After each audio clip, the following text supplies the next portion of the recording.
No drugs in Surat city અભિયાન અંતર્ગત માદક પદાર્થ MD 3.11 સાથે 15 લાખથી ઉપરના મુદ્દામાલ સાથે આરોપીઓને દબોચી લેતી Khatodara police surveillance team police commissioner Shri Anupamsinh Gehlot સાહેબ તથા સંયુક્ત police commissioner sector 2 Shri KN Damor સાહેબ તથા નાયબ police commissioner zone 4 Shri Vijaysinh Gurjar સાહેબ તથા મદદનીશ police commissioner H division Shri ZR Desai સાહેબ નાઓની સૂચના મુજબ તથા police inspector Shri BR Rabari Khatodara police station Surat શહેર તથા police inspector Shri CK Ninama નાઓના માર્ગદર્શન હેઠળ નવરાત્રિના તહેવારોમાં નો ડ્રગ્સ ઇન સુરત સિટી અભિયાન અંતર્ગત નાર્કોટિક્સની બધી દૂર કરવા NDPSના કેસો શોધી કાઢવા સૂચના થયેલ હોય જે અનુસંધાને તારીખ 3/10/2024ના સર્વેલન્સ સ્ટાફના police sub inspector UN Jadeja તથા પોલીસ કર્મચારીઓ ખટોદરા પોલીસ સ્ટેશન વિસ્તારમાં પેટ્રોલિંગમાં હતા તે દરમિયાન પોલીસ કોન્સ્ટેબલ મહેન્દ્રસિંહ પ્રભાતસિંહ તથા નિકુલભાઈ ભૂપતભાઈ નાઓને અંગત બાતમીદાર મારફતે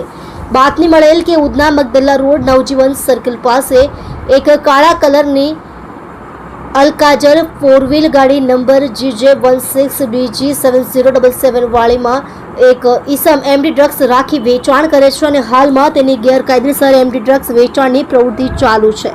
જે બાતમી આધારે ઉપરી અધિકારીશ્રીઓને બાતમીથી વાકેફ કરી પંચો તથા FSLને સાથે રાખી સદર જગ્યાએ રેડ કરતા હકીકત મુજબના આરોપીઓ મળી આવતા તેમની પાસેથી નશાયુક્ત માદક પદાર્થ મેફેડ્રોન ડ્રગ્સ 3.11 ગ્રામ કિંમત ₹31,100 તથા રોકડા ₹2,16,000 તથા એક ઇલેક્ટ્રિક વજન કાંટો કિંમત ₹500 તથા 2 મોબાઈલ ફોન કિંમત ₹70,000 તથા એક અલકાજર 4 વ્હીલ ગાડી રજિસ્ટર્ડ નંબર GJ16DG7077 ની કિંમત ₹12 લાખ મળી કુલ્લે કિંમત 15,17,600 નો મુદ્દામાલ કબજે કરી આ ગુનામાં પકડાયેલ આરોપીઓ વિશાલ પ્રકાશ ચંદ્ર શાહ ઉંમર વર્ષ 45 રહે ઘર નંબર 37 સાઈ આશી સોસાયટી તાડવાડી રાંદેર સુરત મોહમ્મદ ફારૂક ઇબ્રાહિમ ફ્રૂટવાલા ઉંમર વર્ષ 50 રહે ઘર નંબર રાણી તળાવ ખાટકીવાડ લાલ ગેટ સુરત વિરુદ્ધ કાયદેસરની કાર્યવાહી કરવામાં આવી હતી।